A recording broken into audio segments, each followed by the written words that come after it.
सुबह से ही मूसलाधार बारिश हो रही थी। पूरा दिन घर में बंद रहकर बहुत बोरियत हो रही थी शिवम को। हर शाम शिवम मैदान में फुटबॉल खेलने जाता था, लेकिन आज जाना नहीं हो पाया। कुछ देर किताब पढ़ने के बाद शिवम को लगा कि एक कप चाय पीनी चाहिए। बाहर अभी भी हल्की बारिश हो रही थी। थोड़ी देर बाद शिवम घर से निकलकर गांव की कीचड़ भरी सड़क पर चलने लगा। ठंडी हवा के कारण मौसम अच्छा लग रहा था। आसमान काले बादलों से ढका हुआ था। ऐसा लग रहा था जैसे बहुत रात हो गई हो। शिवम हरण काका की चाय की दुकान पर जा रहा था। पूरे गांव में उनकी चाय सबसे मशहूर थी। सिर्फ शिवम को ही नहीं, बल्कि गांव के हर इंसान को उनकी चाय बहुत पसंद थी। लोग मजाक में कहते थे कि हरण काका चाय में अमृत मिलाते हैं, तभी इतनी स्वादिष्ट बनती है। लेकिन एक बात बहुत अजीब थी, हरण काका अपनी दुकान आधी रात तक भी खुले रखते हैं। एक बार शिवम ने हरण काका से पूछा भी था कि वो इतनी रात तक दुकान क्यों खुली रखते हैं। फिर हरण काका का जवाब था, इस गांव में कुछ ऐसे ग्राहक हैं जिनके लिए दुकान खुली रखनी पड़ती है। जब शिवम दुकान पर पहुंचा तब वहां पहले से दो आदमी बैठे थे। वो हरण काका से बातें कर रहा था। शिवम बेंच पर बैठकर हरण काका से सवाल किया, कैसे हैं काका? बस किसी तरह ठीक हूं। अरे किसी तरह क्यों? अगर तुम बीमार होकर मर गए तो हम लोग क्या करेंगे? इस गांव के सारे चाय के शौकीन दुख से मर जाएंगे। शिवम की बात सुनकर हरण काका हल्का सा मुस्कुरा दिए। तभी पास बैठा आदमी बोला, इतनी चिंता मत करो, ये इतनी आसानी से नहीं मरेगा। हो सकता है इसके पहले आप ही मर जाएं। उस आदमी की बात सुनकर शिवम भी मुस्कुरा पड़ा। फिर बोला, मौत जब लिखी होगी तब तो मरना ही पड़ेगा। हरण काका, मैं आपकी दुकान पर सिर्फ चाय पीने नहीं आया हूँ। तो किस लिए आया है इतनी रात में? सुना है आप बहुत अच्छी भूतों की कहानियाँ सुनाते हैं। आज बारिश की वजह से बाहर नहीं निकल पाया। आज एक कहानी सुनाइए ना। ठीक है, जब तुम सुनाना ही चाहते हो तो आज मैं तुम्हें अपने जिंदगी की एक सच्ची घटना सुनाता हूँ। मतलब आपने सच में भूत देखा है? हरण काका थोड़ा चुप हुए, फिर कहानी शुरू की। हाँ, देखा हूँ। तो सुनो, आज से करीब 6 महीने पहले की बात है। मैं शहर गया था दुकान का सामान खरीदने। अक्सर मुझे सामान लेने शहर जाना पड़ता है, लेकिन उस दिन लौटते लौटते काफ़ी देर हो गई। नदी पार करने गया तो बड़ी मुसीबत हो गई। घाट पर एक भी नाव नहीं थी। थक कर मैं नदी किनारे काफ़ी देर तक इंतजार किया। तभी अचानक मेरे कानों में पानी की आवाज़ आई। मैंने नदी की तरफ देखा, एक नाव मेरी तरफ आ रही थी। नाव देखकर मैं बहुत खुश हो गया। सोचा चलो आखिरकार घर लौट पाऊंगा। मैंने नाव वाले को आवाज़ लगाई, अरे ओ माझी, ओ माझी, इधर आओ। माझी मेरी बात सुनकर नाव लेकर पास आ गया। मैं नाव में जाकर बैठ गया।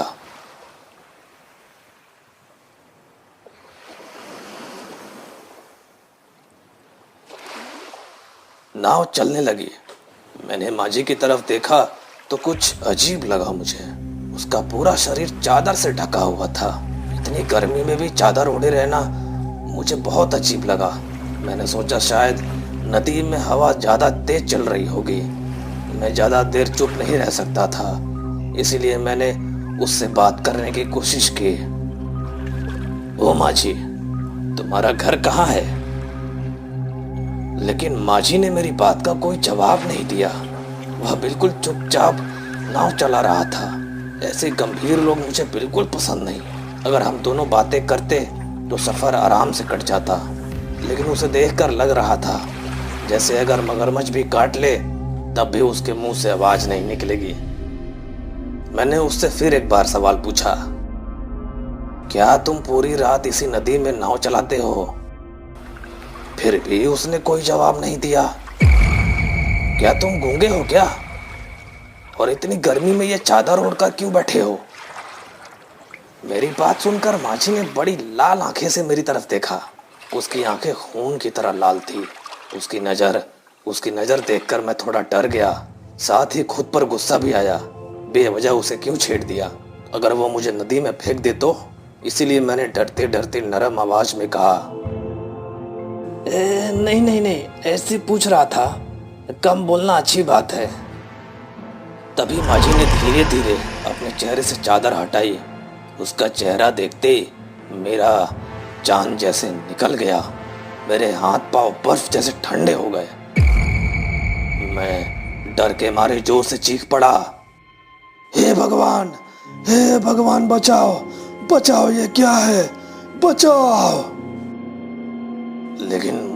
लेकिन मुझे पता था इतनी रात को मेरी मदद के लिए कोई नहीं आएगा। घाट अभी भी बहुत दूर था। मैं समझ ही नहीं पा रहा था कि क्या करूं। तभी वह डरावनी आवाज मेरे कानों में गूंजने लगी। अभी तक तो बहुत बातें कर रहे थे, अब चुप क्यों हो गए? बोलो ना, अब आवाज क्यों नहीं निकल रही? उस डरावनी आवाज को सुनकर मेरा पूरा शरीर कांप उठा। जिंदगी में इतना डर मुझे पहले कभी नहीं लगा था। मैं कुछ समझ ही नहीं पा रहा था। घाट अभी भी बहुत दूर था। शायद उससे पहले ही मेरी जान निकल जाती। कुछ उपाय न देखकर मैं नदी में कूद पड़ा। इतना कहकर हरण काका कुछ देर चुप हो गए। इन अशरीरी आत्माओं के मन में दया माया कुछ नहीं होती। अगर उनके हाथ लग जाओ तो बचना मुश्किल है। उस दिन तुम्हारी किस्मत अच्छी थी कि तुम बच गए।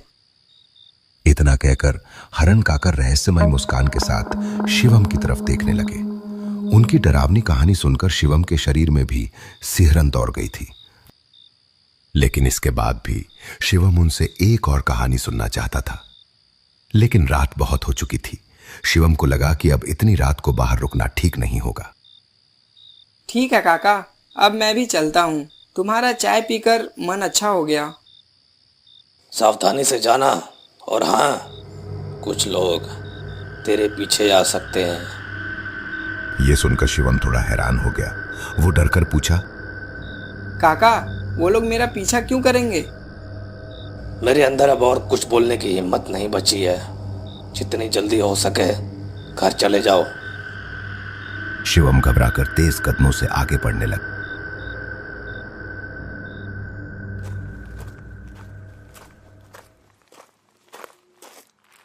हो सकता है हरण काका गलत सोच रहे हों।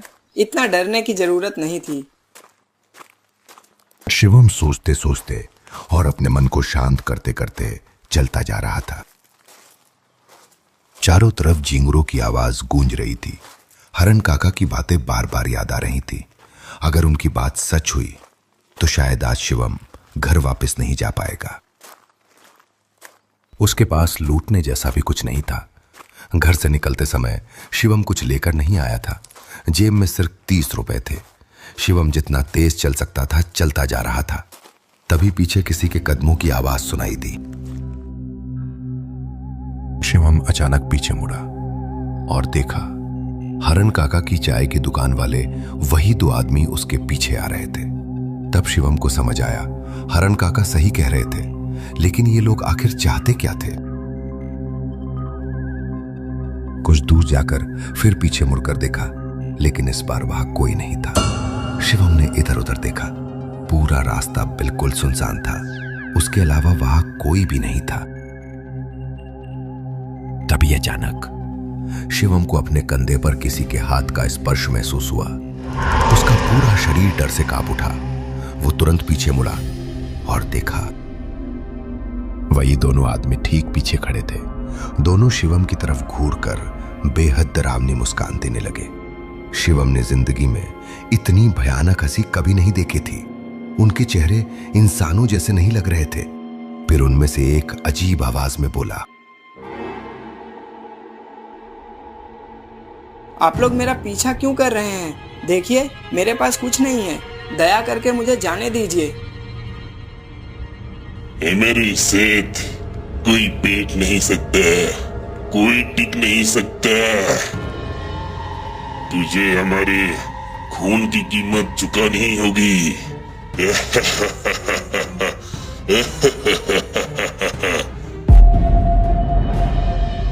डर से मेरा शिवम का गला सूख चुका था। वो से भागा और भागते भागते हाफ रहा था। तभी दूर उसे हरण काका दिखाई दिए। वो उनकी तरफ दौड़ने लगा। हरण काका बचा लीजिए, मुझे वो मार डालेंगे। कौन हरण काका?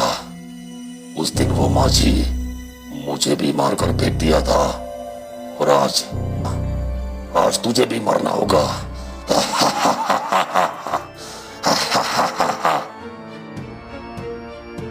हरण काका अचानक जोर जोर से हंसने लगे। उनकी हंसी सुनकर शिवम के शरीर में सिहरन दौड़ गई। वो हरण काका जैसे लग ही नहीं रहे थे। उनका पूरा शरीर खून से सना हुआ था। शिवम कुछ भी समझ नहीं पा रहा था। डर के मारे शिवम ने अपनी आंखें बंद कर ली। अचानक सब कुछ अंधेरे में डूब गया और फिर तेज टॉर्च की रोशनी पड़ी। फिर शिवम ने आंखें खोली। धीरे धीरे शिवम ने आंखें खोली तो देखा सामने एक आदमी खड़ा था, टॉर्च हाथ में लिए। वो शिवम का पड़ोसी था। अरे तू यहाँ इस हालत में क्यों पड़ा है? शिवम कांपते हुए सारी बात उसे बता देता हूं। सुनकर वो शांत हो जाता है, फिर धीरे से कहता है,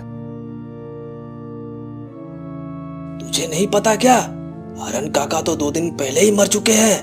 उनका शव नदी किनारे मिला था। लाश की हालत बहुत ज्यादा खराब थी। देखकर ही लग रहा था जैसे जंगली जानवरों ने मांस नोच कर खाया हो। ये सुनते ही शिवम के पैरों के नीचे की जमीन खिसक गई। उसके दिमाग में सब कुछ साफ होने लगा। वो नाव, वो माझी, वो चाय की दुकान, वो लोग, सब कुछ।